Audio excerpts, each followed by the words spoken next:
And concentration and sometimes frustration and anger and temperament have been an issue in school as well as at home.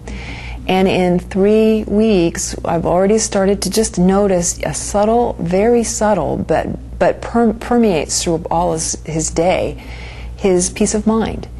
And he's also very affectionate with me. So I can honestly say that I've started to see a difference, and I'm really excited about even implementing other things later on. And that will be my next question, and that's that we're talking about making a child feel loved, have self-esteem, which is something that just is our root of all of us, and we start feeling good about that.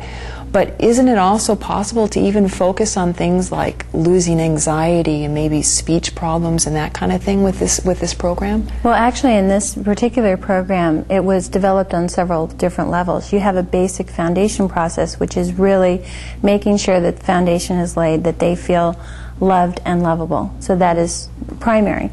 Then you can start delivering messages of, let's say it's for attention.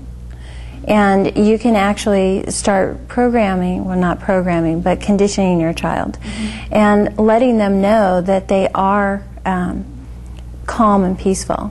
They concentrate easily.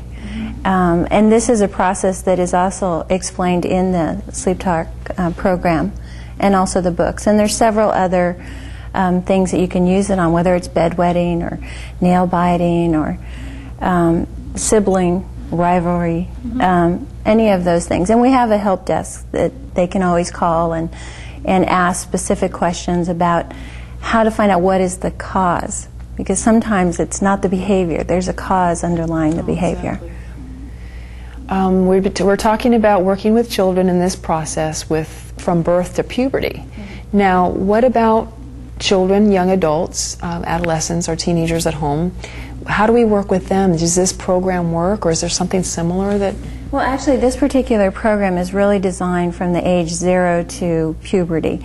And that's pretty much because the critical conscious mind is now being formed. And once a child reaches about the age of puberty, their critical conscious mind kind of steps in and leads the way. So in trying to work in a sleep program, they would probably wake up and they wouldn't accept the programs as well. But there are wonderful programs out there for self-esteem and motivation, and really it's about us learning how to speak and how to communicate with our kids, and to really talk from a place of love, and learning about when are we coming from a place of love, when are we coming from a place of fear, and even knowing that that's what we're doing and that's what we're portraying to our children.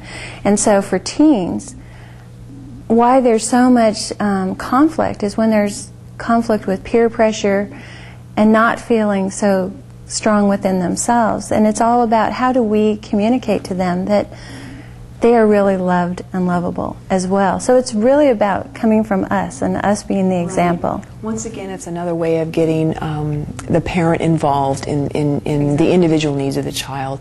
Thank you so much for coming on the show, Catherine. You're very welcome. And we're going to take a break for just a few minutes, and then we'll be right back. Stay tuned.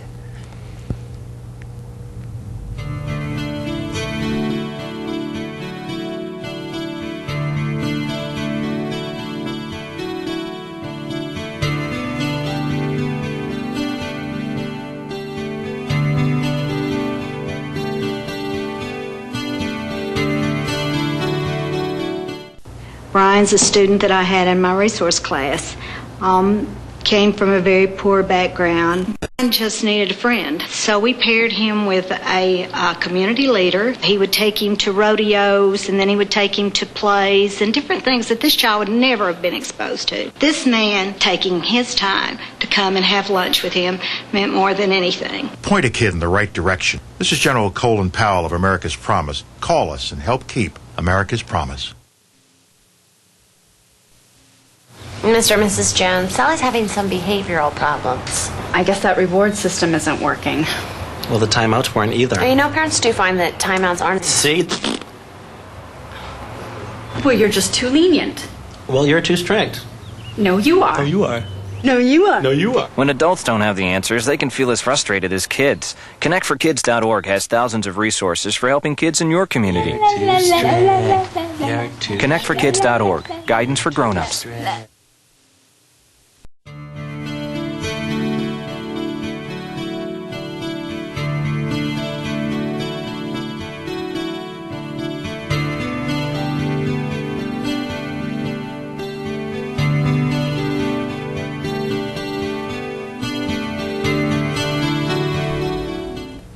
In closing on this show on parenting, we've learned from our guests the importance of addressing our children as individuals and the alternatives we can take in making choices for each of our children as individuals. I wanted to thank you for joining us. I hope to see you next time. If any of you are interested in contacting my guest or myself, we have our email addresses at the end of the show in the credits. Thank you for joining us. Wishing you inspiration.